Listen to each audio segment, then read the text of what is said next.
Hello friends, कैसे हैं आप लोग। आशा करते हैं आप लोग अच्छे होंगे। ये जो लेक्चर है ये आपका राजस्थान जुडिशरी के लिए और उत्तराखंड जुडिशरी के लिए मोस्ट इम्पॉर्टेंट जितने क्वेश्चन आए हैं इंटरनेशनल लॉ में वो मैं पूरा वन लाइनर में करा दूंगा। ये एक लेक्चर में अगर आप वीडियो देख लोगे तो आपके एग्ज़ाम पीटी एग्ज़ाम के लिए बहुत इंपॉर्टेंट रहेगा। ठीक है, तो आइए शुरू करते हैं। इंटरनेशनल ऑर्गेनाइजेशन, संयुक्त राष्ट्र संघ। सबसे पहले हम क्या पढ़ेंगे? संयुक्त राष्ट्र संघ, यूनाइटेड सॉरी। अब आ जाओ, संयुक्त राष्ट्र संघ में क्या पढ़ना है? सैन फ्रांसिस्को सम्मेलन किसके? लॉर्ड हैलीफैक्स की अध्यक्षता में हुआ था। सैन फ्रांसिस्को में जो सम्मेलन हुआ था लॉर्ड हैलीफैक्स की अध्यक्षता में हुआ था। ये क्वेश्चन याद कर लेना, ठीक है। उसके बाद सम्मेलन कब हुआ? 1945 में। डेट क्या? 26 जून 1945 में। सैन फ्रांसिस्को सम्मेलन 24 जून 1945 में लॉर्ड हैलीफैक्स की अध्यक्षता में हुआ था। संयुक्त राष्ट्र संघ की स्थापना 24 अक्टूबर 1945 को। संयुक्त राष्ट्र संघ की स्थापना कब? 24 अक्टूबर 1945 को हुई थी। इसी दिन चार्टर भी लागू हुआ। इसी दिन क्या हुआ? चार्टर लागू हुआ। इसका मुख्यालय कहाँ है? न्यूयॉर्क में है। इसका मुख्यालय कहाँ है? न्यूयॉर्क में है, ठीक है। कार्यालय कहाँ कहाँ है? जेनेवा में, नैरोबी में और वियना में। कार्यालय कहाँ कहाँ है? जेनेवा में, नैरोबी में, वियना में। मूल सदस्यों की संख्या 51 थी। मूल सदस्यों की संख्या यूएन में कितनी थी? 51 थी। भारत संयुक्त राष्ट्र संघ का सदस्य कब बना? 30 अक्टूबर 1945 को, यानी कि 24 अक्टूबर, 6 दिन बाद भारत इसका सदस्य बना। 24 अक्टूबर 1945 को स्थापना किया गया यूएनओ की और उसके 6 दिन बाद यानी कि 30 अक्टूबर 1945 को भारत संयुक्त यूएनओ का सदस्य बन गया। चार्टर पर 51 राज्यों ने हस्ताक्षर किए। 26 जून 1945 को हस्ताक्षर हुआ। कब हुआ? 26 जून 1945। कब हस्ताक्षर हुआ? 26 जून 1945। कब? 26 जून 1945 को हस्ताक्षर किया गया, ठीक है। संयुक्त राष्ट्र की स्थापना है सैन फ्रांसिस्को सम्मेलन 25 अप्रैल से 25 जून तक चला। 25 अप्रैल से लेके 25 जून तक चला। 25 अप्रैल से लेके 25 जून तक चला, 1 महीने चला था, ठीक है। अब पोलैंड में क्या है? पोलैंड ने मूल सदस्यता के रूप में हस्ताक्षर 15 अक्टूबर 1945 को किया था। संयुक्त राष्ट्र दिवस कब मनाया जाता है? 24 अक्टूबर को। संयुक्त राष्ट्र दिवस कब मनाया जाता है? 24 अक्टूबर को। अब आ जाओ आर्टिकल 1, ये मोस्ट इंपॉर्टेंट है। आर्टिकल 1 में क्या कहता है? आर्टिकल 1 कहता है जो यूएन चार्टर का है उसमें क्या? संयुक्त राष्ट्र संघ का प्रयोजन, उद्देश्य क्या है? इसके उद्देश्य, संयुक्त राष्ट्र संघ का प्रयोजन, किस उद्देश्य के लिए संयुक्त राष्ट्र संघ बनाया गया वो कहाँ बताया गया? प्रयोजन कहाँ बताया गया? आर्टिकल 1 में। आर्टिकल 1 में बताया गया संयुक्त राष्ट्र संघ का प्रयोजन, किस प्रयोजन के लिए संयुक्त राष्ट्र संघ बनाया गया। तो सबसे पहले क्या? शांति और सुरक्षा। क्या? शांति और सुरक्षा बनाए रखने के लिए। क्या? शांति और सुरक्षा बनाने के लिए। आत्मनिर्णय के सिद्धांतों के आधार पर देशों के बीच मैत्रीपूर्ण संबंध स्थापित करना। तो पहला क्या हो गया? शांतिपूर्ण सुरक्षा और अंतर्राष्ट्रीय देशों के बीच में क्या? आत्मनिर्णय के सिद्धांत के आधार पर मैत्रीपूर्ण संबंध, मैत्रीपूर्ण फ्रेंडली रिलेशन स्थापित करने के लिए इसका उद्देश्य था। किसका? शांति और सुरक्षा बनाए रखने का और क्या? मैत्रीपूर्ण संबंध बनाए रखने के लिए। और फिर क्या था? सामाजिक, आर्थिक, सांस्कृतिक और मानवतावादी समस्याओं के निवारण के लिए, ठीक है। अंतर्राष्ट्रीय सहयोग करना, किसके लिए सहयोग करना? सामाजिक, आर्थिक, सांस्कृतिक और मानवतावादी के लिए सहयोग करना। तो शांति और सुरक्षा पहला हो गया, दूसरा हो गया मैत्रीपूर्ण संबंध, तीसरा हो गया सहयोग करना। चौथा क्या हो गया? उपयुक्त उद्देश्यों की प्राप्ति के लिए संयुक्त राष्ट्र संघ को केंद्र बनाना। क्या? जो उपयुक्त तीनों उद्देश्य दिए हैं उनको प्राप्ति के लिए संयुक्त राष्ट्र संघ इसका केंद्र होगा। ये तुम्हारा आर्टिकल 1 बोलता है। अब आ जाओ नेक्स्ट उस पे। नेक्स्ट क्या कहता?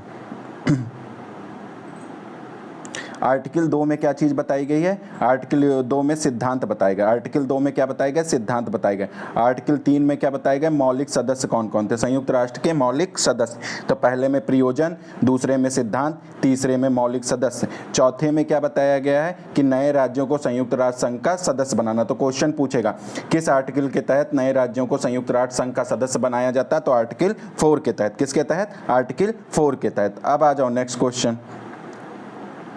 संयुक्त राष्ट्र संघ की स्थापना का मुख्य उद्देश्य विश्व शांति है। किसने कहा था? केल्सन ने कहा था। किसने कहा था? केल्सन ने कहा था कि संयुक्त राष्ट्र की स्थापना का मुख्य उद्देश्य क्या है? विश्व शांति है। क्या है? विश्व शांति है। फिर उसके बाद आ जाओ,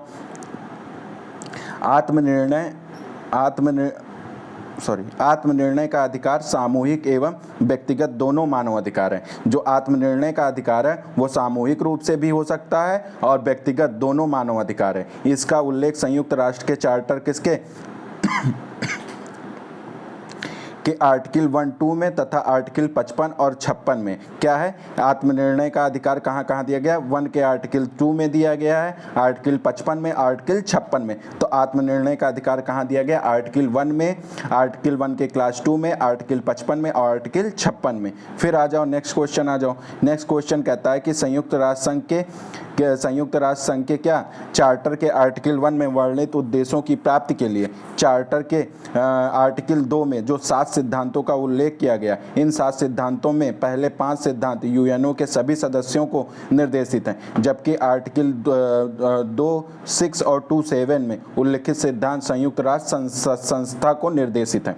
तो कितने? आप पूछेगा आर्टिकल 2 में कितने सिद्धांत हैं? 7 सिद्धांत। आर्टिकल 2 में कितने सिद्धांत दिए गए हैं? 7 सिद्धांत, जिसमें 5 सिद्धांत किसके लिए हैं? यूएनओ के सभी सदस्यों के लिए है, और जो बाकी 2 आर्टिकल, 2 का सब क्लास 6 और 2 का सब क्लास 7 संयुक्त राष्ट्र संस्था के लिए। किसके? संयुक्त राष्ट्र संस्था के लिए।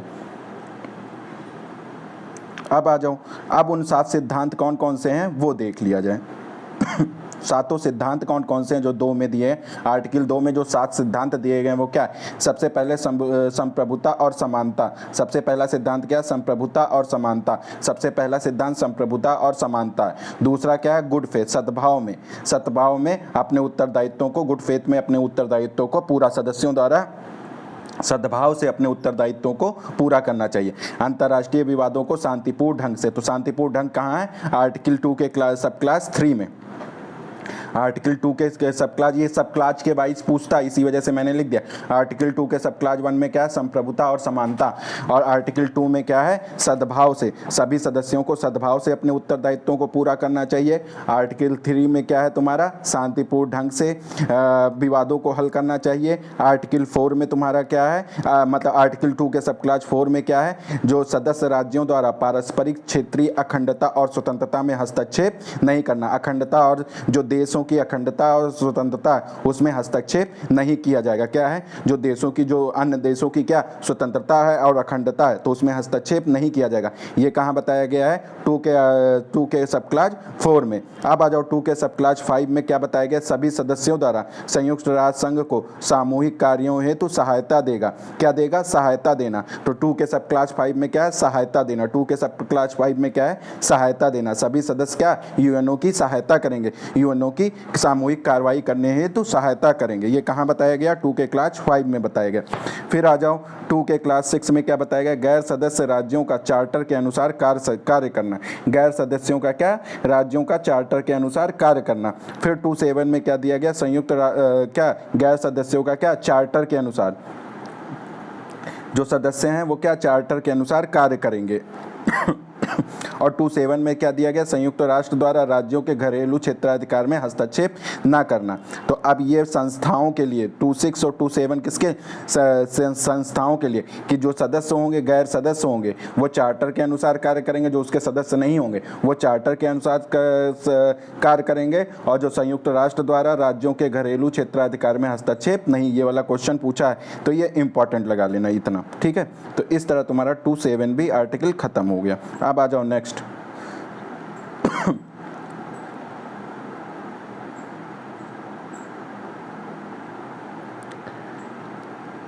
नेक्स्ट क्या कहता है तुम्हारा? नेक्स्ट कहता है कि संयुक्त राष्ट्र चार्टर का सिद्धांत प्रभुता संपन्न समानता। प्रभुता संयुक्त राष्ट्र संघ के चार्टर का सिद्धांत क्या है? प्रभुता संपन्न और समानता। और घरेलू क्षेत्राधिकार का सिद्धांत कहाँ? 2(7). इसी वजह से मैंने उसे आर्टिकल वाइज बता दिया। कहाँ दिया घरेलू क्षेत्राधिकारता का सिद्धांत? 2(7) में। चार्टर के आर्टिकल 4 में किसी राज्य के सदस्य बनने संबंधी समस्त प्रावधान दिए गए। किसी राज्य में क्या सदस्य बनने के लिए प्रावधान दिए गए हैं। तो क्या दिए गए? प्रावधान दिए गए हैं। तो अब देखो ये राज्य कैसे बनेंगे, आर्टिकल 4 में जो राज्य के सदस्य बनने के समझे प्रावधान दिए गए हैं वो कैसे बनेंगे। एक राज्य होगा, अगर उसमें एक स्थायी क्या होगी, जनसंख्या होगी, एक स्थायी क्या होनी चाहिए, जनसंख्या होनी चाहिए राज्य बनने के लिए, और एक निश्चित क्षेत्र होना चाहिए, एक सरकार होना चाहिए। ठीक है, ये तो नंबर ए में हो गया। बी में क्या, शांति प्रेमी होना चाहिए, तब आप यूएनओ के और चार्टर के उत्तरदायित्व को स्वीकार, जो चार्टर उत्तरदायित्व देगा उसको स्वीकार करना पड़ेगा। उनके पालन की इच्छा होना चाहिए, चार्टर में जो दिया गया उसका पालन करने की इच्छा होना चाहिए, तथा चार्टर में वर्णित उत्तरदायित्वों को पूरा करने के लिए क्षमता युक्त होना चाहिए। क्या, चार्टर में जो उत्तरदायित्व दिया गया उसको पूरा करने के लिए क्षमता युक्त होना चाहिए। फिर नेक्स्ट आ जाओ, नेक्स्ट क्या कहता है, संयुक्त राष्ट्र में नए सदस्यों के प्रवेश के लिए सुरक्षा परिषद की संस्तुति पर सामान्य सभा द्वारा आर्टिकल 4 में यह चीज बताएगा। क्या, नए सदस्यों को कैसे प्रवेश कराओगे, सुरक्षा परिषद क्या करेगी, एक संस्तुति देगी, और क्या किस पर, सामान्य सभा द्वारा उसको जनरल असेंबली द्वारा उसको एक्सेप्ट किया जाएगा। संस्तुति कौन देगा, सुरक्षा परिषद। नए राज्यों को प्रवेश करना है तो सुरक्षा परिषद संस्तुति देती है, और फिर जो सामान्य सभा है वो उसके द्वारा उनको प्रवेश दिया जाता है। ठीक है, फिर नेक्स्ट आ जाओ, नेक्स्ट कहता है कि यूएनओ किसी भी राष्ट्र का निलंबन सुरक्षा परिषद की संस्तुति पर महासभा द्वारा किया जाएगा। यूएनओ तो आर्टिकल 4 में तुमने पढ़ा शामिल करना, आर्टिकल 5 में क्या, निलंबन करना। आर्टिकल 5 में निलंबन, तो सुरक्षा परिषद संस्तुति प्रस्तुत करेगी और महासभा द्वारा उसको निलंबन किया जाएगा। संस्तुति कौन, सुरक्षा परिषद। शामिल करना हो तब भी संस्तुति सुरक्षा परिषद देगी, और हटाएगा महासभा ही, और क्या बोलते हैं, जोड़ेगा महासभा ही। और फिर अगर आर्टिकल 5 के तहत किसी को निलंबन करना है तो निलंबन करने के लिए भी संस्तुति सुरक्षा परिषद ही वो जारी करेगी, और हटाएगा कौन, महासभा। अब यूएनओ में किसी नई राजनीतिक इकाई के प्रवेश को सामूहिक मान्यता कहा जाता है। क्या कहा जाता है, राजनीतिक इकाई के प्रवेश को क्या, सामूहिक मान्यता। इसको छोड़ दो, कोई दिक्कत नहीं। वेटिकन सिटी यूएनओ का सदस्य नहीं है, ये भी छोड़ दो, कोई दिक्कत नहीं है। अब आ जाओ नेक्स्ट। अब यूएनओ के सदस्य राज्यों का निलंबन या निष्कासन, तो निलंबन और निष्कासन, निलंबन 5 में, निष्कासन 6 में, निलंबन 5 में और निष्कासन 6 में। याद कर लो, निलंबन कहाँ दिया गया यूएनओ के, निलंबन और निष्कासन आर्टिकल 5 में और आर्टिकल 6 में। अब यूएनओ के 6 प्रमुख अंग कहाँ बताए गए, आर्टिकल 7 में। कितने प्रमुख अंग है, 6। यूएनओ के कितने प्रमुख अंग है, 6। किस आर्टिकल में बताया गया, 7। किस आर्टिकल में बताया गया, 7 में बताया। किस आर्टिकल में बताया गया, 7 में। पर तो 6 में क्या बताया गया, निष्कासन। 5 में क्या बताया गया तुम्हारा, निलंबन। 4 में तुम्हारा क्या बताया गया, राज्यों को शामिल करना। 2 में तुम्हारे क्या बताया गया, सिद्धांत बताए गए। 1 में क्या बताया गया तुम्हारा, कि किस नियोजन के लिए यूएनओ का गठन किया गया। तो इस तरह दिमाग में आर्टिकल बैठा लेना, ठीक है। अब आ जाओ, तुम्हारा क्या कहता है कि महासभा कहाँ दिया गया है, चैप्टर 4 में। ये भी याद कर लो। जनरल असेंबली कहाँ दिया गया, चैप्टर 4 में, आर्टिकल 9 से लेके आर्टिकल 12 तक। कहाँ तक दिया गया, आर्टिकल 9 से लेके आर्टिकल 12 तक। सुरक्षा परिषद कहाँ दिया गया है, चैप्टर 5 में, आर्टिकल 23 से आर्टिकल 32 तक। आर्टिकल 23 से आर्टिकल 32 तक सुरक्षा परिषद। महासभा के बाद सबसे बड़ी सभा महासभा के बाद उसके सुरक्षा होगा तो सुरक्षा परिषद आ जाएगा। फिर उसके कुछ आर्थिक और सामाजिक होंगे, ठीक है, परिषद होगा। फिर उसके बाद क्या, आर्थिक और सामाजिक परिषद होगा। ये कहाँ, चैप्टर 10 में है। 5 के बाद सीधे 61 से 72 तक कहाँ दिया गया, चैप्टर 10 में। फिर न्यायिकता परिषद कहाँ दिया गया है, न्यायिकता परिषद कहाँ दिया गया, चैप्टर 13 में, 86 से 91 तक। फिर अंतर्राष्ट्रीय न्यायालय आईसीजे चैप्टर 14 में, 92 से 96। फिर सचिवालय कहाँ दिया गया है, चैप्टर 15 में, 97 से 101 तक। ये इतनी चीजें रट लेना, 2-3 बार देख लेना, फिर उसके बाद ठीक है ये रट लेना। इससे एक क्वेश्चन तुम्हारा पूछेगा, इस वजह से इसे यहाँ पे हम नोट कर दिए। अब आ जाओ नेक्स्ट, आ जाओ।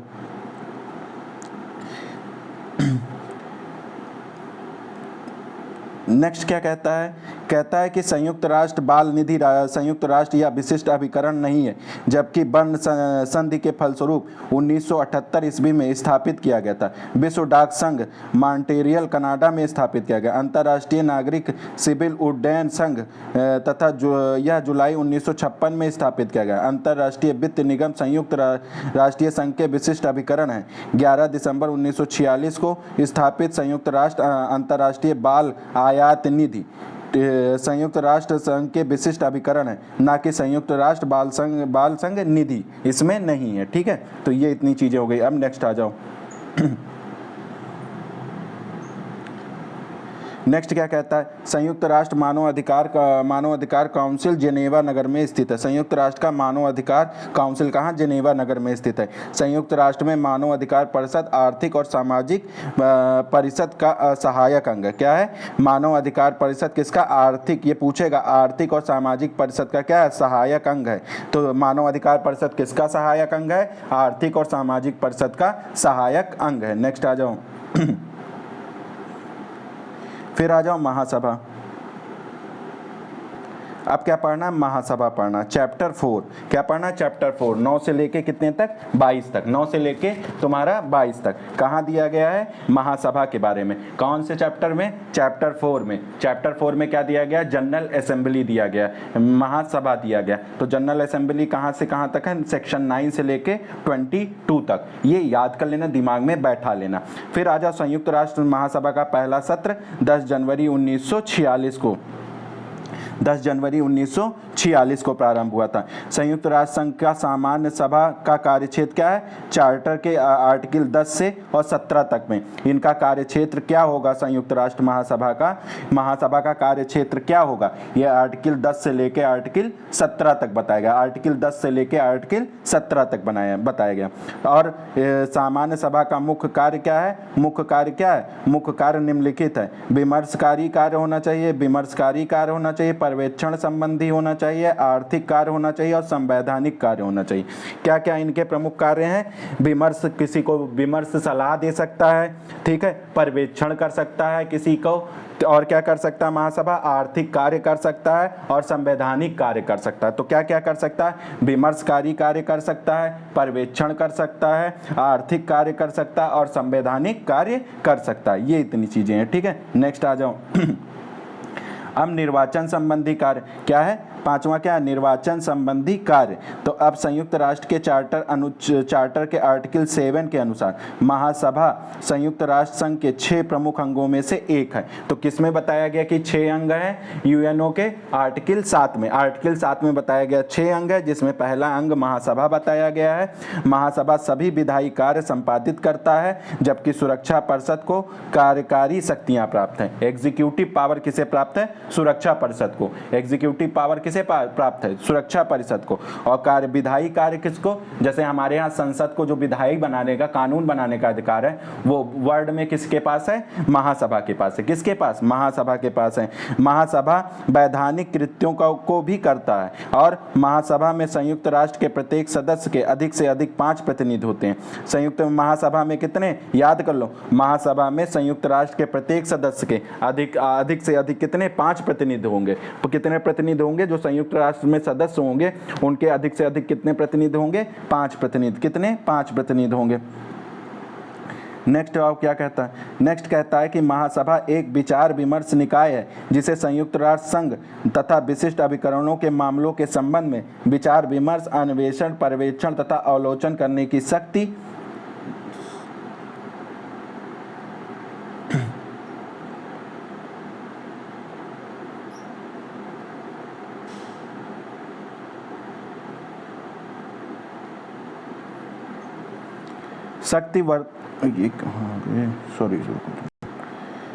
वर्तमान में महासभा संयुक्त राष्ट्र संघ का सबसे बड़ा प्रतिनिधित्वात्मक अंग है। सबसे बड़ा कौन सा है, महासभा है। सबसे बड़ा अंग कौन सा, महासभा।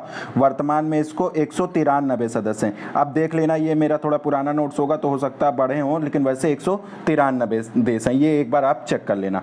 महासभा का वर्णन कहाँ दिया गया, ये भी मैं बताया हूँ, चैप्टर 4 के अनुच्छेद 9 से और 22 तक। चैप्टर 4 के अनुच्छेद 9 से 22 तक। कम ही पढ़ो, लेकिन जितना पढ़ो एग्जाम में आए तो उसको कर ले जाओ। ठीक है, फिर आ जाओ विधिक समिति। विधिक समिति संयुक्त राष्ट्र महासभा की 6 समितियां हैं।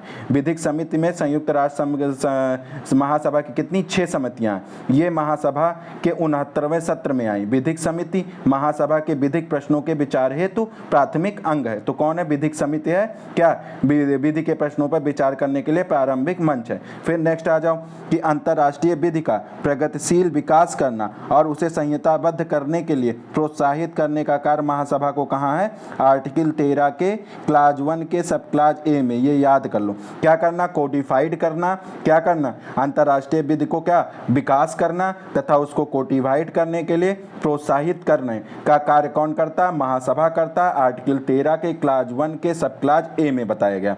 नेक्स्ट आ जाओ। नेक्स्ट क्या कहता है, नेक्स्ट कहता है कि महत्वपूर्ण अवयस्क मामलों में महासभा उपस्थित और मतदान में आवश्यक मामलों में अवयस्क नहीं सॉरी महत्वपूर्ण मामलों में महासभा उपस्थित और मतदान में भाग लेने वाले सदस्यों के 2/3 बहुमत से निर्णय देती है। अगर कोई महत्वपूर्ण मामला है तो महासभा क्या, जो महासभा में जितने सदस्य उपस्थित होंगे उनका मतदान कराएगी और उनके 2/3 बहुमत से निर्णय पास करेगी। फिर आ जाओ, संयुक्त राष्ट्र क्या, संयुक्त राष्ट्र में बजट का अनुमोदन महासभा करती है। तो पूछेगा संयुक्त राष्ट्र में बजट का अनुमोदन कौन करता है, बजट का अनुमोदन कौन करता है, महासभा। याद कर लो, बजट का अनुमोदन कौन करता है, महासभा करती है। ठीक, अब आ जाओ 11 में, लिटिल असेंबली किसे कहते हैं। लिटिल असेंबली पूछेगा तो महासभा द्वारा सृजित की जाती है। लिटिल असेंबली किसके द्वारा, महासभा द्वारा सृजित की जाती। महासभा द्वारा पारित प्रस्ताव बंधनकारी होता है। क्या होता, बंधनकारी होता, और नहीं भी बंधनकारी भी होता है और नहीं भी। ठीक है, संयुक्त राष्ट्र की धारणा, संयुक्त राष्ट्र की साधारण सभा को संसार की संसद नहीं कहा जा सकता है। संयुक्त राष्ट्र की साधारण सभा को यानी कि महासभा को संसार की संसद नहीं कहा जा सकता। अब क्यों नहीं कहा जा सकता, क्योंकि यह संसार के समस्त देशों के लिए विधि नहीं बना सकती है। क्योंकि यह क्या, संसार के समस्त देशों के लिए विधि नहीं बना सकती। इसके प्रस्ताव सदस्य देशों पर बंधनकारी प्रभाव नहीं रखते हैं। यह सदस्य देशों के घरेलू क्षेत्राधिकार से संबंधित मामलों में दखल नहीं कर सकता। इन्हीं 3 आधारों पे हम इसे संसार की संसद नहीं कह सकते हैं। ठीक है, नेक्स्ट आ जाओ। नेक्स्ट क्या कहता है कि संयुक्त राष्ट्र के चार्टर के आर्टिकल 18 में मतदान की प्रक्रिया से संबंधित है। संयुक्त राष्ट्र के चार्टर में आर्टिकल 18 में किसके, मतदान की प्रक्रिया का उल्लेख किया गया है। अब शांति के लिए एकता का प्रस्ताव महासभा द्वारा, शांति के लिए एकता का प्रस्ताव किसके, महासभा द्वारा, किसके द्वारा, महासभा द्वारा पारित किया जाता है। किसके द्वारा, महासभा द्वारा। अब आ जाओ, शांति के लिए संगठित होने का संकल्प महासभा ने 3 नवंबर 1950 को पारित किया था। शांति के लिए संगठित होने के लिए सम्मेलन का संकल्प कब पारित किया था, 3 नवंबर 1950 को। फिर नेक्स्ट आ जाओ,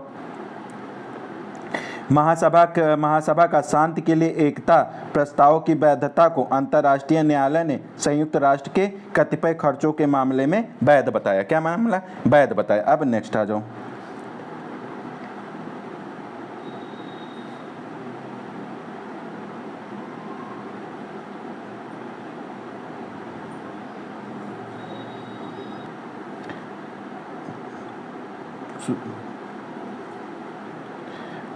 अब क्या पढ़ना है, पढ़ना मानवीय अधिकारों की सार्वभौमिक घोषणा 1948 में। कब, 1948 में हुई। मानव अधिकारों की सार्वभौमिक घोषणा 1948 को महासभा द्वारा अंगीकृत किया गया था। मानव अधिकारों की सार्वभौमिक घोषणा 1948 को महासभा द्वारा अंगीकृत किया गया था। अब उसके बाद नेक्स्ट आ जाओ, सिविल एवं राजनीतिक अधिकारों को की प्रसंविधा को महासभा द्वारा 16 दिसंबर 1966 को अंगीकार किया गया था। ठीक है, फिर नेक्स्ट आ जाओ। नेक्स्ट है संयुक्त राष्ट्र की 2 अधिकृत भाषाएं, अंग्रेजी और फ्रेंच। अंग्रेजी और फ्रेंच संयुक्त राष्ट्र की कौन सी 2 अधिकृत भाषाएं, ये इंपॉर्टेंट है, ये पूछा है। कौन है, अंग्रेजी और फ्रेंच है। कौन सी है, संयुक्त राष्ट्र की 2 अधिकृत भाषाएं कौन सी है, अंग्रेजी और फ्रेंच है। फिर नेक्स्ट आ जाओ,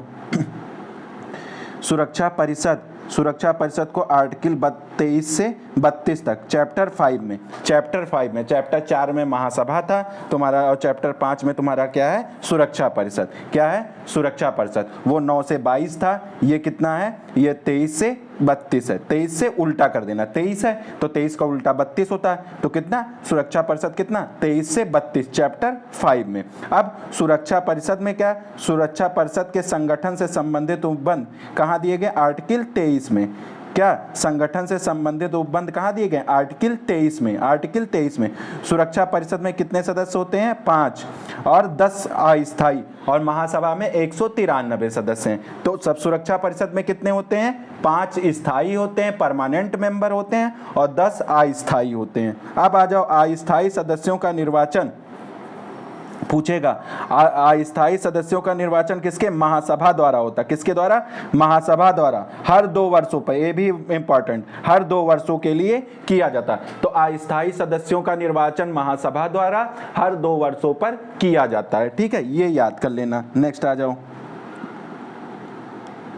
नेक्स्ट क्या कहता है कि संयुक्त राष्ट्र चार्टर के आर्टिकल 24 के अनुसार, 23 में तुमने पढ़ लिया, 24 में क्या है? अब 24 के अनुसार क्या है? अंतर्राष्ट्रीय शांति और सुरक्षा बनाए रखने का प्राथमिक दायित्व किसका होता है? सुरक्षा परिषद का। शांति और सुरक्षा, यही क्वेश्चन पूछेगा, शांति और सुरक्षा बनाए रखने के लिए दायित्व किसका होता है? प्राथमिक दायित्व सुरक्षा परिषद का होता है। किसका होता है? ये इंपॉर्टेंट, आर्टिकल 24 में बताया गया है कि अंतर्राष्ट्रीय शांति और सुरक्षा बनाए रखने का प्राथमिक दायित्व किसका होता है? सुरक्षा परिषद। किसका होता है? सुरक्षा परिषद का होता है। फिर आ जाओ, सुरक्षा परिषद के सदस्य वर्तमान चार्टर के अनुसार सुरक्षा परिषद के विनिश्चयों को स्वीकार करेंगे और उनका पालन करने के लिए सहमत होंगे। कहाँ? आर्टिकल 25 में। आर्टिकल 25 में क्या बताया गया? जो संयुक्त राष्ट्र के सदस्य होंगे वो वर्तमान चार्टर के अनुसार सुरक्षा परिषद के विनिश्चयों को स्वीकार करना पड़ेगा और उनके अनुसार उसका पालन करने के लिए सहमत होंगे। कौन सा? आर्टिकल 25 हो जाएगा।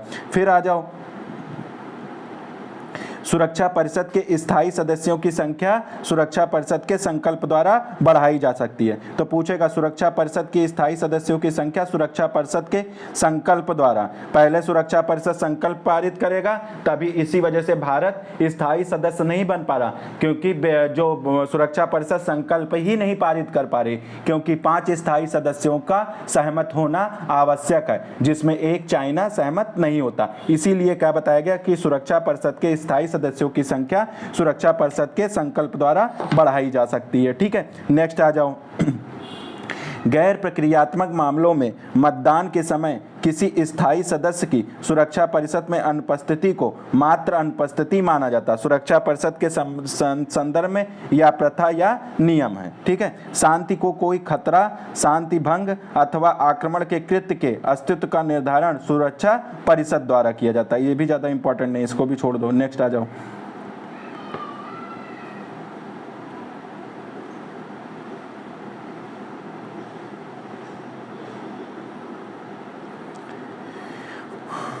नेक्स्ट कहता है कि अंतर्राष्ट्रीय शांति एवं सुरक्षा बनाए रखने के लिए सुरक्षा परिषद के नियमों को लागू करने के प्रयोजन से अपेक्षित कार्रवाई संयुक्त राष्ट्र संघ के सभी सदस्य या उनमें से कुछ सदस्यों द्वारा, जैसे कि सुरक्षा परिषद निर्धारित करे, उनके द्वारा की जाएगी। कहाँ दिया ये कहा क्या बताया गया कि अंतर्राष्ट्रीय शांति और सुरक्षा बनाए रखने के लिए सुरक्षा परिषद क्या नियमों को लागू कराने के लिए क्या कर सकती है? संयुक्त राष्ट्र के सभी सदस्यों को या उनमें से कुछ सदस्यों को चुनकर सुरक्षा परिषद द्वारा निर्धारित जो नियम है उनके द्वारा लागू कराया जाएगा। निषेधाधिकार कहाँ दिया गया? यही याद कर लो। निषेधाधिकार रिस्ट्रिक्शन कहाँ दिया गया? 27 में। निषेधाधिकार कहाँ दिया गया? 27 में।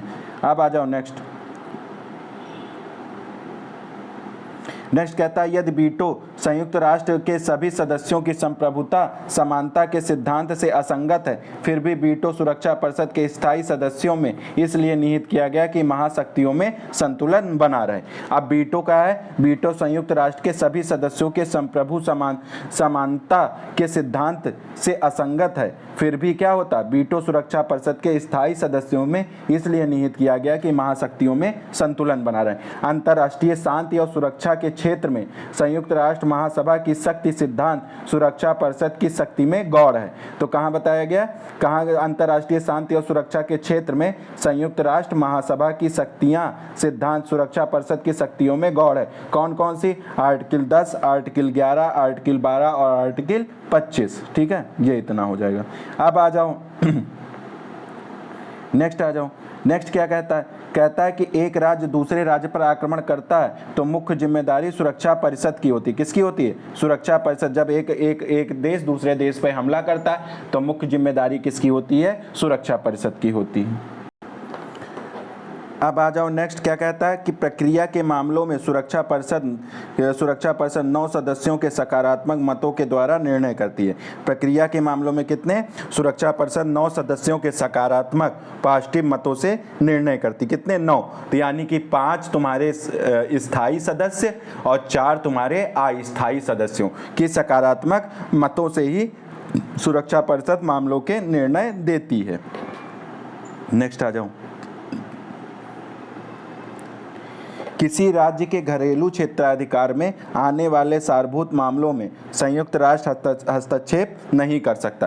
किसी राज्य के घरेलू क्षेत्राधिकार में आने वाले सार्वभौमिक मामलों में संयुक्त राष्ट्र हस्तक्षेप नहीं कर सकता, तथापि सुरक्षा परिषद हस्तक्षेप कर सकती है जब वह राज्य के विरुद्ध बल प्रयोग की कार्रवाई का निर्णय करे। क्या करे? निर्णय सुरक्षा परिषद कर सकती है। कब कर सकती है? जब वह राज्य के विरुद्ध बल प्रयोग की कार्रवाई करने का निर्णय करे। नेक्स्ट आओ, संयुक्त राष्ट्र के किसी भी सदस्य के, किसी भी मेंबर के प्रवेश के लिए सुरक्षा परिषद में मतदान की प्रक्रिया आवश्यक है। किसी भी यूएनओ में कोई सदस्य अगर प्रवेश लेगा तो उसमें क्या होगा? उसमें जो सुरक्षा परिषद का है उसमें मतदान की प्रक्रिया आवश्यक है। यदि एक स्थायी सदस्य नकारात्मक मतदान यानी वीटो करता है तो सुरक्षा परिषद इस प्रश्न पर निर्णय लेने में असमर्थ हो जाती है। ठीक, नेक्स्ट आ जाओ,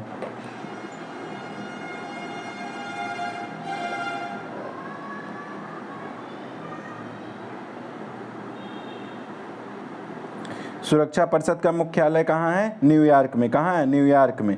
सुरक्षा परिषद का मुख्यालय कहाँ है? न्यूयॉर्क में। आर्टिकल 41 के प्रावधान में सुरक्षा परिषद किसी राज्य के विरुद्ध सशस्त्र बल का प्रयोग कर सकती है। कहाँ बताया गया? आर्टिकल 21 में, याद कर लेना। आर्टिकल 41 में बताया गया है, क्या बताया गया है? कि सुरक्षा परिषद किसी राज्य के विरुद्ध सशस्त्र बल का उपयोग कर सकती है। अध्याय 7 में क्या बताया गया? अध्याय 7 में आर्थिक, वित्तीय और सैनिक अनुशासनियों का प्रावधान किया गया। कहाँ? आर्टिकल 7 में सैनिक अनुशासनियों का, यानी कि सैनिक कार्रवाई आप कर सकते हो, सशस्त्र बल कार्रवाई चैप्टर 7 में और आर्टिकल 41 में। कौन सा आर्टिकल? 41 में सुरक्षा बल में क्या सशस्त्र बल का प्रयोग कर सकते हो। अब आ जाओ आर्टिकल 48(1) के अनुसार क्या अंतर्राष्ट्रीय शांति और सुरक्षा बनाए रखने के लिए सुरक्षा परिषद के विनिश्चयों को क्रियान्वित करने के लिए अपेक्षित कार्रवाई सुरक्षा परिषद के निर्णय अनुसार संयुक्त राष्ट्र के सभी सदस्य या कुछ सदस्यों द्वारा की जाएगी। ठीक, फिर नेक्स्ट आ जाओ। नेक्स्ट कहता है कि आर्टिकल 51 के अनुसार संयुक्त राष्ट्र के सदस्य को व्यक्तिगत तथा सामूहिक आत्मरक्षा का अधिकार है। सेल्फ डिफेंस का अधिकार कहाँ दिया गया? ये इंपॉर्टेंट है। क्या है? संयुक्त राष्ट्र के सदस्यों को व्यक्तिगत तथा सामूहिक, संयुक्त राष्ट्र के जो सदस्य हैं उनको व्यक्तिगत तथा सामूहिक क्या आर्टिकल 51 के तहत क्या प्राइवेट डिफेंस का अधिकार, आत्मरक्षा का अधिकार उपलब्ध है, किंतु सदस्यों का आत्मरक्षा का यह अधिकार सुरक्षा परिषद के निर्णय के अधीन है। प्राइवेट डिफेंस का यह अधिकार क्या है? सुरक्षा परिषद के अधीन है। कहाँ बताया गया? आर्टिकल 51 में बताया गया। अब आ जाओ नेक्स्ट,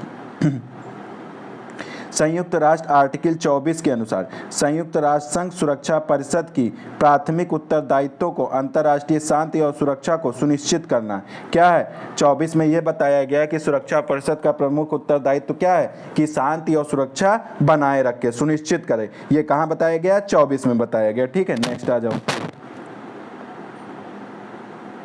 ये थोड़ा यार राइटिंग थोड़ी गड़बड़ है तो ध्यान से, ही इंपॉर्टेंट है, जल्दी जल्दी में लिख दिया था ना, तो थोड़ा ध्यान में देख लेना। ठीक है, महासभा क्या है? महासभा अंतर्राष्ट्रीय शांति और सुरक्षा के संबंध में विचार विमर्श और संतुति करने की शक्ति रखता है। अंतर्राष्ट्रीय श्रम संगठन त्रिपक्षीय स्वरूप है। सुरक्षा परिषद क्या? अंतर्राष्ट्रीय विवादों को शांतिपूर्ण ढंग से निपटारा करने के लिए।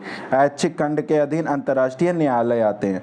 ऐच्छिक और अनिवार्य अधिकारता कौन? अंतर्राष्ट्रीय न्यायालय आते हैं। नेक्स्ट आ जाओ।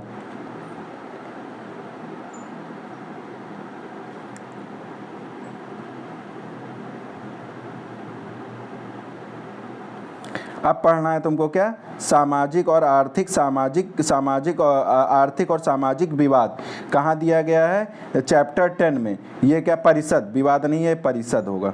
आर्थिक और सामाजिक परिषद होगा, ठीक है। चैप्टर 10 में 61 से लेके 72 तक कहाँ दिया गया है, 61 से लेके 72, 5 के बाद कौन सा चैप्टर, चैप्टर 10 आ जाएगा, 61 से लेके 72 तक में दिया गया है। अब यूएन चार्टर का आर्टिकल 62 और 63 आर्थिक और सामाजिक परिषद के कार्यों और शक्तियों से संबंधित है। तो दो आर्टिकल जो है 61 को छोड़ दो, 62 और 63 में क्या क्या दिया गया है, आर्थिक और सामाजिक परिषद, इकोनॉमिक और सोशल जो वो है परिषद है, उसकी शक्तियाँ और कार्य, उसकी शक्तियाँ और कार्य कहाँ दिया गया, उसकी शक्तियाँ और कार्य, शक्तियाँ 62 में और कार्य और शक्तियाँ, और उसकी शक्तियाँ कहाँ दिया गया, 63 में।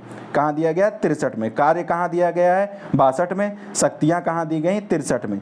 अब आर्थिक, सामाजिक एवं सांस्कृतिक अधिकार की अंतर्राष्ट्रीय संविधाओं में पर्याप्त भोजन का अधिकार, क्या यह भी याद रख लेना, पर्याप्त भोजन का अधिकार, स्वनिर्धारण के अधिकार को सम्मिलित करना, क्या स्वनिर्धारण के अधिकार को सम्मिलित नहीं किया गया, इसमें स्वनिर्धारण के अधिकार को सम्मिलित, पर्याप्त भोजन का अधिकार सम्मिलित है लेकिन स्वनिर्धारण के अधिकार को सम्मिलित नहीं किया गया। नेक्स्ट आ जाओ। नेक्स्ट कहता है यूएन चार्टर का आर्टिकल 61 के अनुसार आर्थिक और सामाजिक परिषद के सदस्यों का निर्वाचन महासभा द्वारा प्रतिवर्ष किया जाता है। कब किया जाता है, आर्टिकल 61 में क्या बताया गया, 61 के बाद 62 में कार्य बताया गया, 63 में शक्तियाँ, 61 में क्या बताया गया, जो आर्थिक और सामाजिक परिषद है उनके सदस्यों का निर्वाचन महासभा द्वारा प्रतिवर्ष किया जाता है, ठीक है। प्रतिवर्ष याद कर लेना, ठीक है, 2 साल नहीं होगा, प्रतिवर्ष किया जाता है। तो किस परिषद के सदस्यों का चुनाव हर साल करता है महासभा, सामाजिक और आर्थिक परिषद का, सामाजिक और आर्थिक परिषद का।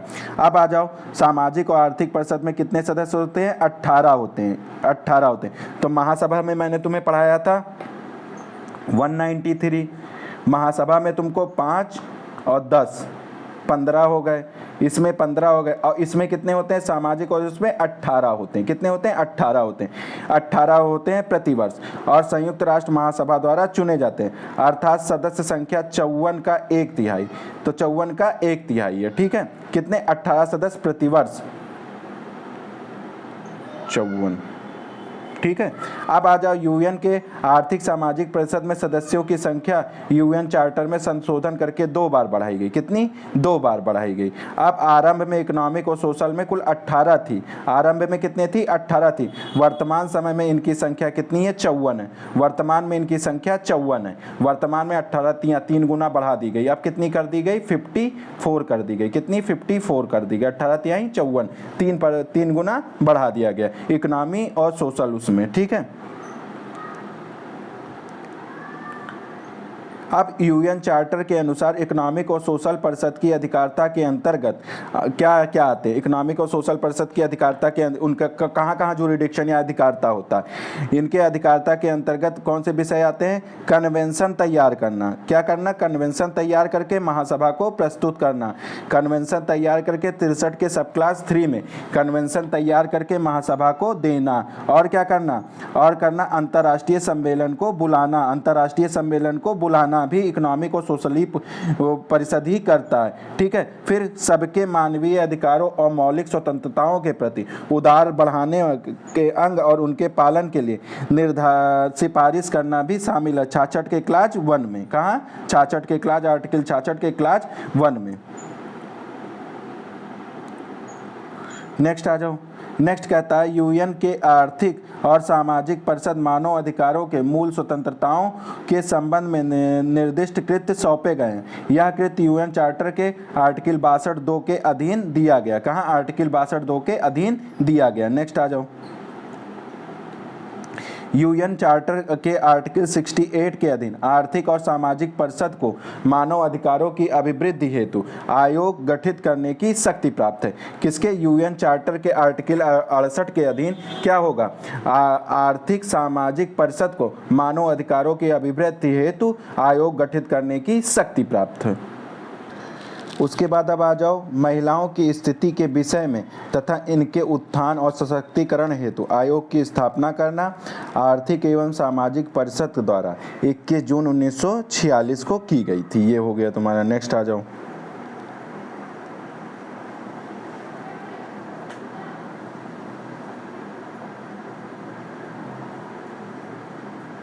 अब आ जाओ ट्रस्टी न्यासिता परिषद।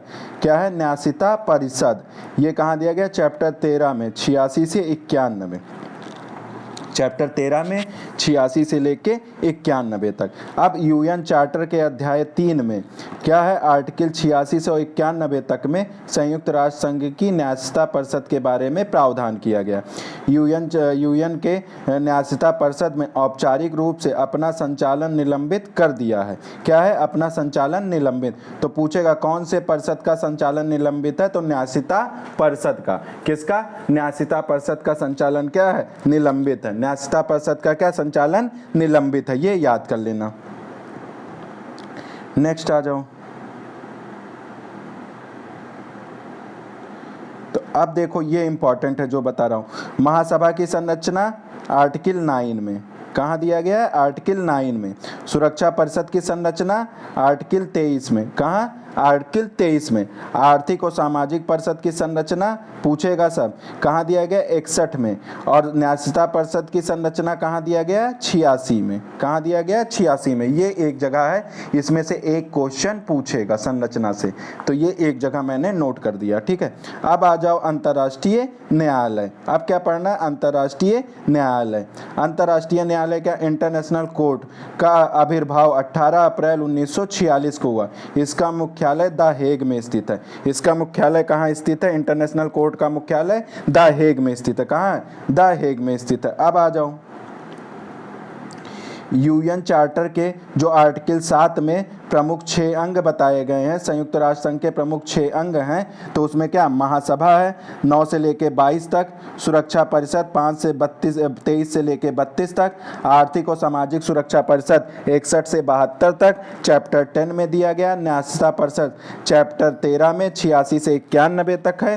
तुम्हारा अंतर्राष्ट्रीय न्यायालय कहाँ है? चैप्टर 14 में 92 से 96 तक। और सचिवालय कहाँ दिया गया? चैप्टर 15 में 97 से और 101 तक का। ये इतनी चीजें फिर से दोबारा मैंने रिवाइज करा दी। अब आ जाओ नेक्स्ट, आ जाओ अंतर्राष्ट्रीय न्यायालय की संविधि। तो अंतर्राष्ट्रीय की एक संविधि है, तो उसका कौन सा आर्टिकल? 4(1) के प्रावधान के अनुसार जो संविधि है यूएन चार्टर में तो दिया है, फिर पीछे तुम्हारा स्टेट्यूट्स दिए होंगे, संविधि दी होगी, तो उसका जो आर्टिकल है आर्टिकल 4(1) के अनुसार प्रावधान के अनुसार अंतर्राष्ट्रीय न्यायालय में न्यायाधीशों का चुनाव संयुक्त राष्ट्र को महासभा एवं सुरक्षा परिषद द्वारा स्थायी मध्यस्थम न्यायालय में राष्ट्रों के समूह द्वारा नाम निर्दिष्ट व्यक्तियों की सूची में से किया जाएगा। अब आ जाओ अंतर्राष्ट्रीय न्यायालय की संविधि मतलब स्टेट्यूट्स में, जो अंतर्राष्ट्रीय का स्टेट्यूट्स है उसके आर्टिकल 2 के प्रावधानों के अनुसार अंतर्राष्ट्रीय न्यायालय का न्यायाधीश निर्वाचित होने के लिए आवश्यक आहारताएं निम्नलिखित है। तो आवश्यक आहारताएं कहाँ दिया गया? स्टेट्यूट्स में। स्टेट्यूट्स का कौन सा आर्टिकल? 2 में। कहाँ दिया गया? जजों की आहारताओं के बारे में उल्लेख किया गया। अब वो आहारताएं क्या क्या है ये ध्यान से पढ़ लेना। वह व्यक्ति उच्च नैतिक चरित्र वाला हो, अपने राष्ट्र के अंतर्राष्ट्रीय विधिवेत्ताओं के रूप में ख्याति प्राप्त कर चुका हो, वह अपने देश में उच्चतम न्यायिक पदों पर नियुक्ति हेतु अपेक्षित आहारताएं रखता हो, तथा डी क्या? अपने राष्ट्र के विधि का लब्ध प्रतिष्ठित विद्वान हो। क्या हो? विद्वान हो। तो ये भी चलो ठीक है भाई। अब आ जाओ नेक्स्ट।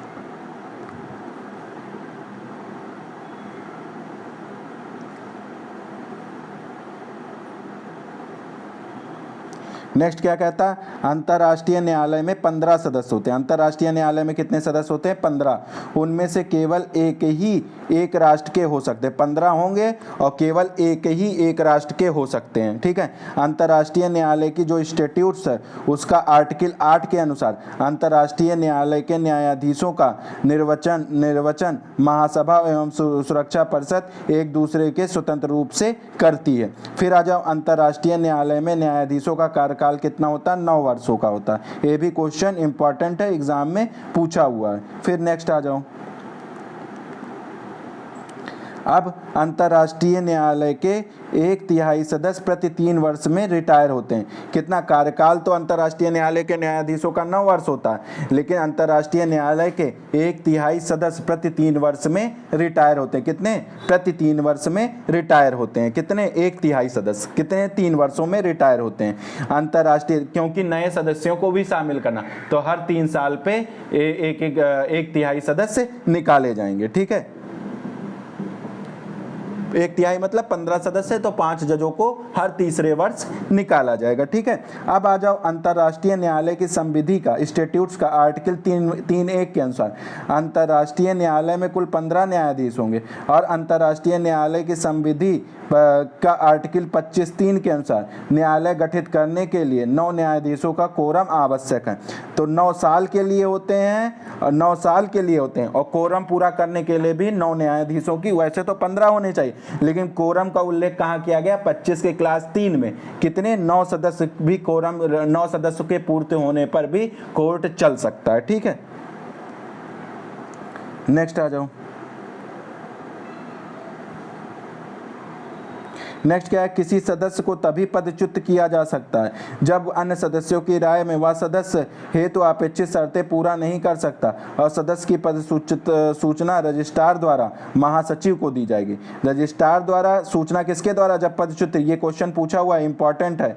महासचिव, रजिस्ट्रार द्वारा महासचिव को दी जाएगी तथा इसके बाद पद रिक्त कर दिया जाएगा। इसके बाद पद क्या किया जाएगा? रिक्त कर दिया जाएगा। नेक्स्ट आ जाओ। न्याय के अंतर्राष्ट्रीय न्यायालय में अध्यक्ष, उपाध्यक्ष और 13 अन्य सदस्य होते हैं आर्टिकल 21 के अनुसार। कैसे? आर्टिकल 21 किसमें? आर्टिकल 21 में क्या? न्याय के अंतर्राष्ट्रीय न्यायालयों के अध्यक्ष, उपाध्यक्ष और 13 सदस्य, यानी कि एक अध्यक्ष, एक उपाध्यक्ष और 13 सदस्य होते हैं। ये स्टैट्यूट्स में आर्टिकल 21 में बताया। अब आ जाओ अंतर्राष्ट्रीय न्यायालयों की संविधि के आर्टिकल 3 के अनुसार न्याय का अंतर्राष्ट्रीय न्यायालय में कुल 15 सदस्य होंगे, परंतु उनमें से कोई भी दो सदस्य एक राष्ट्र का नहीं होगा। न्याय का अंतर्राष्ट्रीय न्यायालय हेग में स्थित है, ये बता ही चुका हूं। ठीक है, अब आ जाओ अंतर्राष्ट्रीय न्यायालय की संविधि के आर्टिकल 31 के क्लास 2 के अनुसार अंतर्राष्ट्रीय न्यायालय के समक्ष प्रस्तुत ऐसे विवाद जिसकी सुनवाई में भाग लेने के लिए अपने देश के किसी व्यक्ति का न्यायाधीश के रूप में चयन कर सकता है। एडहॉक जज की, एडहॉक जज की नियुक्ति कहाँ होती है? 31 के क्लास 2 में संविधि के अनुसार, स्टैट्यूट्स के अनुसार कहाँ होती है? एडहॉक जजों की नियुक्ति आर्टिकल 31 के क्लास 2 में होती है। अब आ जाओ नेक्स्ट। अंतर्राष्ट्रीय न्यायालय की संविधि के संविधि स्टैट्यूट्स के आर्टिकल 36 के क्लास 6 के अनुसार, 36 के क्लास 6 के अनुसार तदर्थ न्यायाधीशों के रूप में चुने गए व्यक्तियों को संविधि के अनुच्छेद 2, 17, 2, 20 और 24 द्वारा अपेक्षित शर्तों को पूरा करना आवश्यक है। क्या करना है? शर्तों को पूरा करना आवश्यक है। नेक्स्ट आ जाओ। क्या कहता है? आर्टिकल 93(2) के अनुसार अंतर्राष्ट्रीय न्यायालय में ऐसे राज्य जो संयुक्त राष्ट्र के सदस्य नहीं हैं सुरक्षा परिषद तथा महासभा की अनुमति से पक्षकार हो सकते हैं। किसकी अनुमति से? जो सदस्य नहीं है वो अंतर्राष्ट्रीय न्यायालयों में अपना प्रश्न उठा सकते हैं सुरक्षा परिषद और महासभा की अनुमति से। किसके? सुरक्षा परिषद और महासभा की अनुमति से। नेक्स्ट आ जाओ।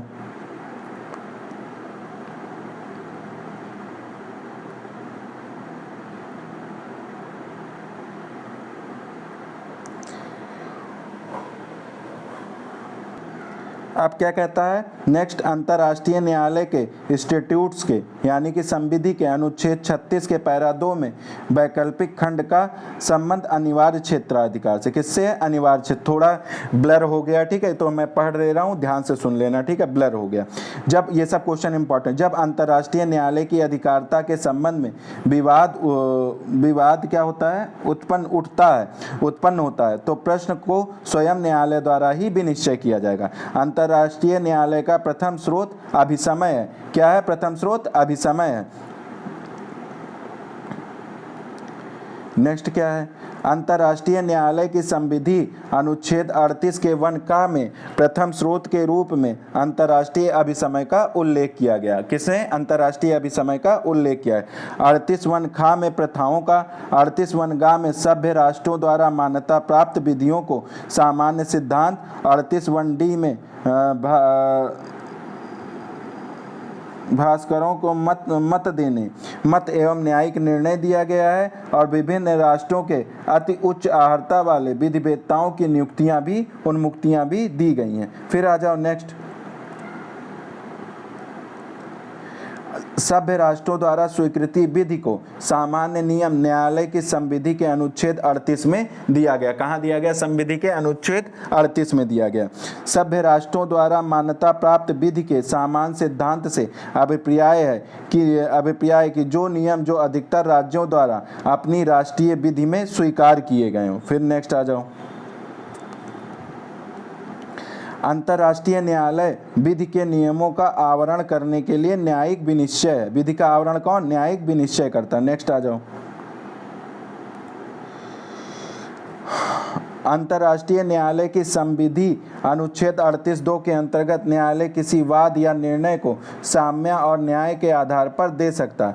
कहाँ? साम्य और न्याय के आधार पर दे सकता है यदि पक्षकार सहमत हैं। इस सिद्धांत को क्या कहते हैं? एक्स एको इट बोनो कहते हैं। क्या कहते हैं? 38(2) में एक्स एको इट बोनो कहते हैं। नेक्स्ट आ जाओ, न्याय के अंतर्राष्ट्रीय न्यायालयों के निर्णय न्यायालय के अध्यक्ष और निबंधक द्वारा हस्ताक्षरित होने चाहिए। किसके द्वारा?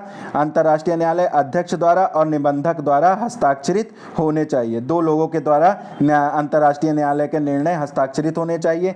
किसके? न्यायालय द्वारा और निबंधक द्वारा। फिर आ जाओ नेक्स्ट, क्या कहता है? अंतर्राष्ट्रीय न्यायालय की संविधि आर्टिकल 59 के अनुसार क्या है? आर्टिकल 59 के अनुसार न्यायालय के निर्णय केवल वाद के पक्षकारों के बीच और उसी विशिष्ट मामलों के बाबत ही बाध्यकारी होते हैं। अन्यथा अंतर्राष्ट्रीय न्यायालय के पूर्व निर्णय न तो राज्यों पर और न ही स्वयं न्यायालय पर बाध्यकारी होते हैं। नेक्स्ट आ जाओ,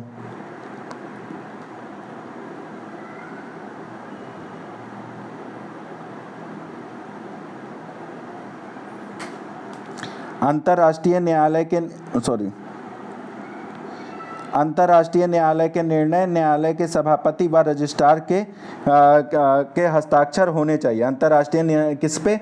रजिस्ट्रार के और न्यायालय के जो अध्यक्ष, सभापति जो अध्यक्ष होता है, रजिस्ट्रार और अध्यक्ष दोनों का हस्ताक्षर होता है।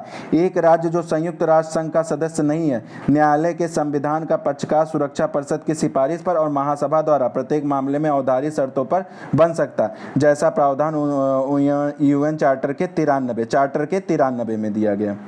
नेक्स्ट आ जाओ, अंतर्राष्ट्रीय न्यायालय के निर्णय सुरक्षा परिषद द्वारा लागू कराती है, वह भी अंतर्राष्ट्रीय न्यायालय की प्रार्थना पर। महासभा और सुरक्षा परिषद अंतर्राष्ट्रीय न्यायालयों से सलाहकारी राय की मांग कर सकता है। महासभा और सुरक्षा परिषद अंतर्राष्ट्रीय न्यायालयों से क्या मांग कर सकता है? सलाहकारी राय की मांग कर सकता है। नेक्स्ट आ जाओ, राज्यों को विधि के प्रत्यासन सिद्धांत को अंतर्राष्ट्रीय न्यायालय ने संयुक्त राष्ट्र के प्रशासकीय न्यायाधिकरण द्वारा देय मुआवजे के अवार्ड के प्रभाव वाले मामलों में अपनी परामर्शदात्री राय लागू किया जाता है। अंतर्राष्ट्रीय न्यायालय की सलाहकारी राय बाध्यकारी नहीं है। ऐसी राय सुरक्षा परिषद, महासभा और अन्य विशिष्ट अभिकरणों जिन्हें महासभा प्राधिकृत करे ग्रहण कर सकते हैं या ले सकते हैं और नहीं भी। नेक्स्ट आ जाओ, नेक्स्ट क्या कहता है? साउथ वेस्ट अफ्रीका के मामले में अंतर्राष्ट्रीय न्यायालय सामान्य सभा के राज्यों के साथ के मध्य मैत्रीपूर्ण संबंध और सहयोग संबंधी संकल्प पर निर्भर करता है। संयुक्त राष्ट्र संघ के चार्टर के कौन सा? आर्टिकल 7 के समय अंतर्राष्ट्रीय न्यायालय संयुक्त राष्ट्र संघ का मुख्य न्यायिक अंग है। नेक्स्ट आ जाओ, अंतर्राष्ट्रीय न्यायालय ने दी कर्फ्यू चैनल केस के वाद में क्या दिया? अल्बानिया वर्सेस यूनाइटेड किंगडम के मध्य किसके? अल्बानिया और यूनाइटेड किंगडम कौन सा? दी कर्फ्यू चैनल वाद में सार्वभौमिक अधिकारों के संदर्भ में क्षेत्राधिकार के विषय में विचार किया और विवाद को इंग्लैंड ने सुरक्षा परिषद में ले गया था। ठीक,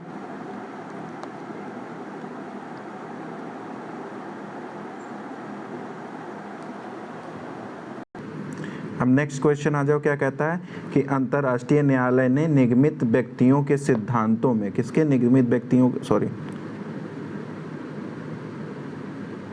निगमित व्यक्तियों के सिद्धांतों को विधि के क्या स्रोत के रूप में असाइलम के मामले में प्रयोग किया था। किसमें? अंतर्राष्ट्रीय न्यायालय ने निगमित व्यक्तियों के सिद्धांतों को विधि के स्रोत के रूप में असाइलम के मामले में प्रयोग किया था। किसमें प्रयोग किया था? असाइलम के मामले में प्रयोग किया था। अब आ जाओ नेक्स्ट, नॉर्थ सी कॉन्टिनेंटल सेल्फवाद। ये नॉर्थ सी कॉन्टिनेंटल सेल्फवाद किसमें? महाद्वीपीय समुद्र तल पर दावेदारी के आधार पर तर्कमूल व्याख्या की और न्यायालय ने अनुपातिक कारक को प्राथमिक महत्व प्रदान किया। ठीक है, नेक्स्ट आ जाओ। नेक्स्ट क्या कहता है? अंतर्राष्ट्रीय न्यायालय द्वारा विबंध के सिद्धांत स्टॉपेल के सिद्धांत को क्या प्री वेयर मंदिर संबंधी वाद में तथा बार्सिलोना ट्रैक्शन के केस में लागू किया।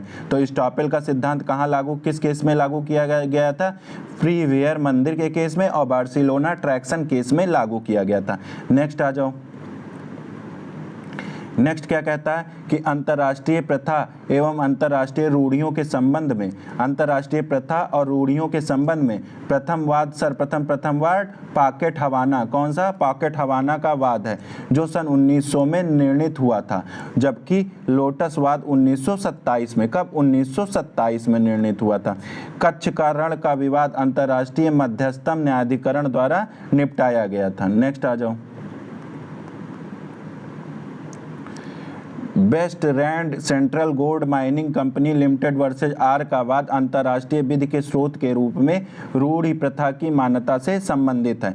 अंतर्राष्ट्रीय न्यायालय के नाभिकीय परीक्षण के बाद में अपना अंतिम निर्णय नहीं दिया था, जबकि मार्ग अधिकार वाद एवं कर्फू चैनल वाद में अपना अंतिम निर्णय दिया था। नाभिकीय परीक्षण वाद में अपना अंतिम निर्णय नहीं दिया था, कर्फू चैनल वाद में अपना अंतिम निर्णय दिया था। फिर नेक्स्ट आ जाओ। नेक्स्ट क्या कहता है? स्थायी महासभा की स्थापना हेग अभिसमय 1899 द्वारा से किया गया। स्थायी मध्यस्थम न्यायालय आदि जैसे अंतर्राष्ट्रीय मध्यस्थम अभिकरणों के निर्णयों ने अंतर्राष्ट्रीय विधि के विकास में योगदान किया। नेक्स्ट आ जाओ।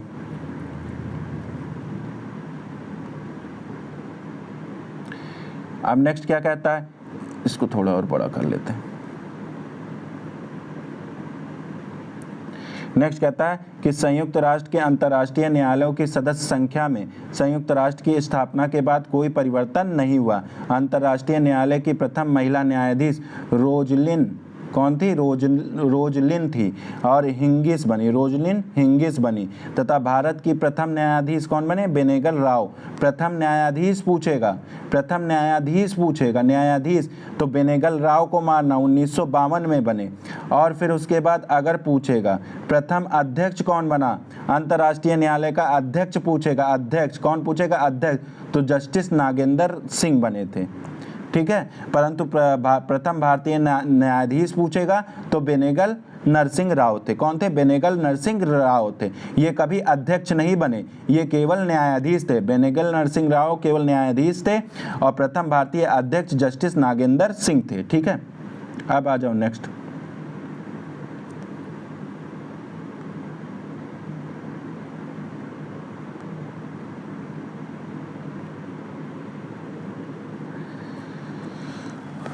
नेक्स्ट क्या पढ़ना है? सचिवालय कहाँ दिया गया? चैप्टर 15 में 97 से 101 में 97 से 101 में।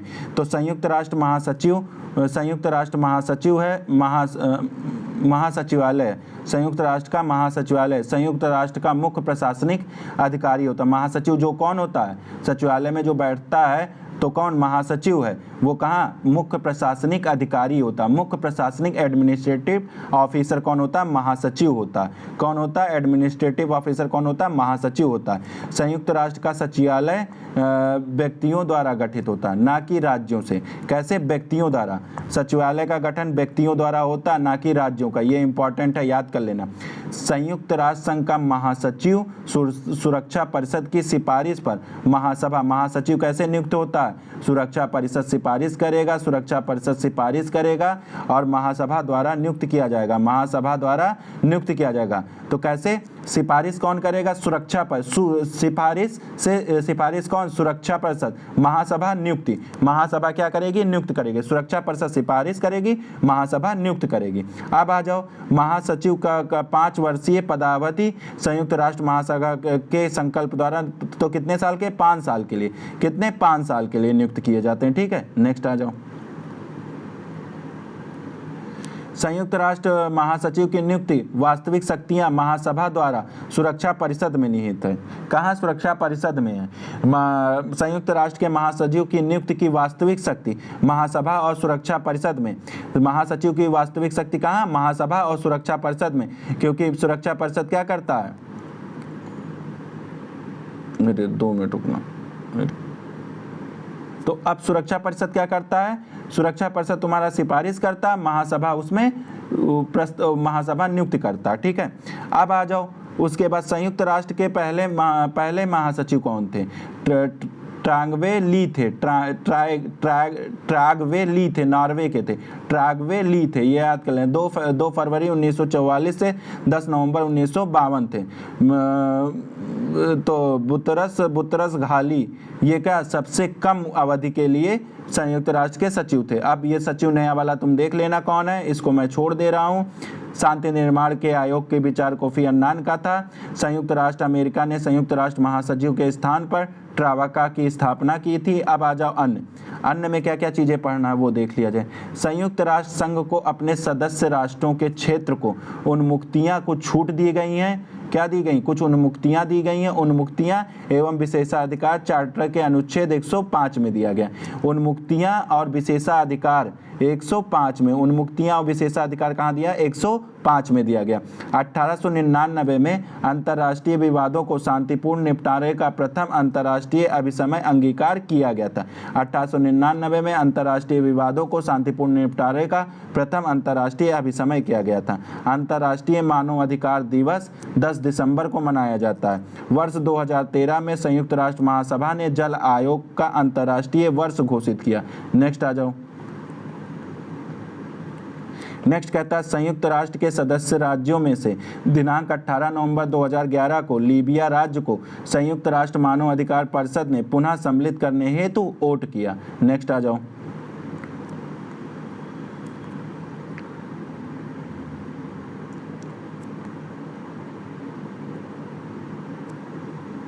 अब क्या कहता है? जोस आयला लासो संयुक्त राष्ट्र के प्रथम मानवाधिकार उच्चायुक्त थे। जोस आयला लासो कौन? संयुक्त राष्ट्र के प्रथम मानवाधिकार उच्चायुक्त थे। 16 नवंबर, ये छोड़ दो, ये गलत है, ये तुम नोट कर लेना। ये करंट की सारी चीज़ें, ये नया वाला तुम नोट कर लेना। ठीक है, ये सब करंट की चीज़ें, ये भी छोड़ दो। ये सब करंट का पूछता है। अंतर्राष्ट्रीय योग दिवस 21 जून को 2014, 21 दिसंबर 2014, ये पूछ सकता है, नोट कर लेना।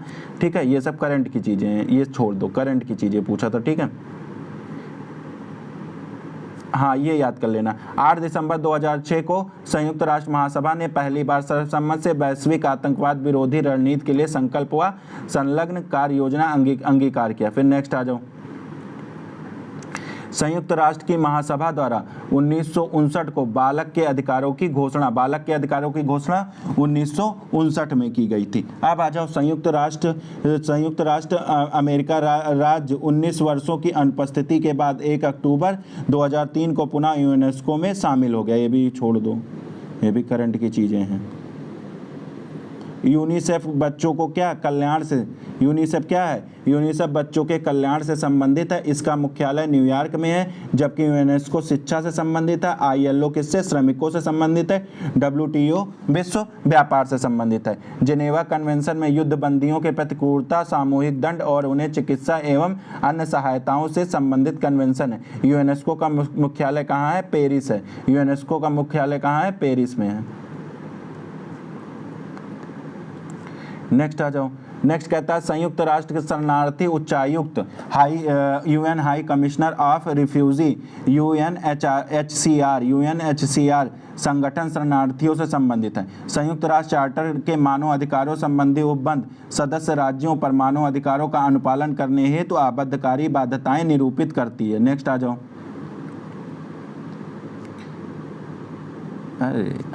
20 दिसंबर 1993 को महासभा द्वारा मानव अधिकारों के लिए संयुक्त राष्ट्र आयुक्त का प्रावधान किया गया। नेक्स्ट आ जाओ।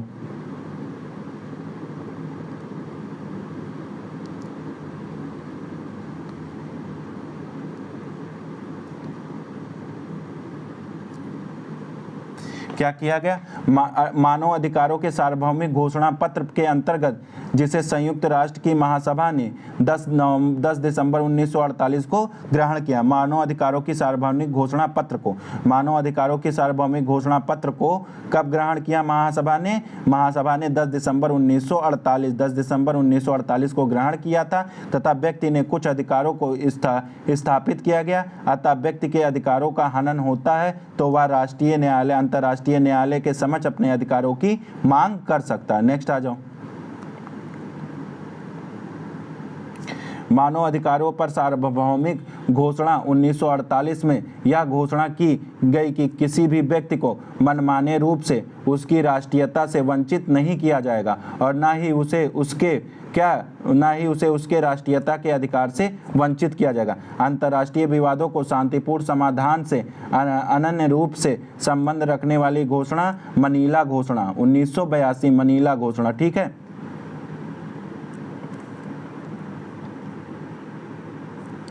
अब नेक्स्ट आ जाओ। संस्थाएं, श्रम संगठन 1919 में, ठीक है। न्यूरेमबर्ग सैनिक अधिकरण 1945 में, अंतर्राष्ट्रीय न्यायालय 1945 में, पूर्व यूगोस्लाविया के लिए गठित अंतर्राष्ट्रीय युद्ध अपराध अधिकरण 1993, सेंट जेम्स पैलेस की घोषणा 1941 में, अटलांटिक चार्टर 14 अगस्त 1941 को, फिर संयुक्त राष्ट्र की घोषणा 1 जनवरी 1942 को, फिर सैन फ्रांसिस्को सम्मेलन अप्रैल से जून 1945 तक। त्रिपक्षीय स्वभाव अंतर्राष्ट्रीय श्रम संगठन का विशिष्ट गुण है। पंचाट के स्थायी न्यायालयों की स्थापना हेग सम्मेलन 1899 एवं 1907 के अनुसरण में किया गया। नेक्स्ट आ जाओ। नेक्स्ट है, पिट कोवेट ने कहा कि स्थायी महासभा न्यायालय ना तो न्यायालय है और ना ही स्थायी है। पेरिस की संधि 1928 की विधि निर्माता संधि है। नेक्स्ट आ जाओ।